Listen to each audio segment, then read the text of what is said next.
বাংলাদেশের দক্ষিণ জনপদে মেঘনার বুক ছিঁড়ে গড়ে ওঠা এক স্বর্গ চরকাদিরা, লক্ষ্মীপুর জেলার কমলনগর উপজেলার এক নয়নাভিরান ইউনিয়ন।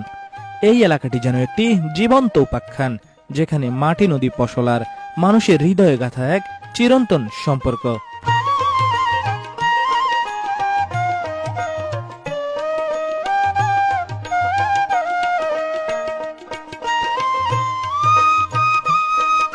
এই ইউনিয়নের সবচেয়ে মন কাড়া দৃশ্য, দুপাশে বিস্তীর্ণ সবুজে জমির মাঝে একটি পিচ ঢালাই সোজা রাস্তা।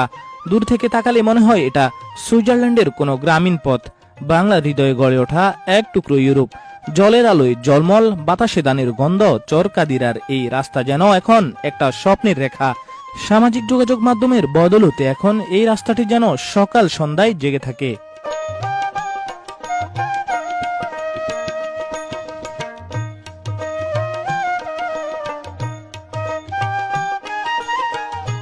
বুলুয়া নদীর ওপর ইসলামগঞ্জ চরকাদিরা ইউনিয়নের সড়কের নবনির্মিত ব্রিজটিও যেন নদীর বুক চিরে ওঠা এক সৌন্দর্যের প্রতীক।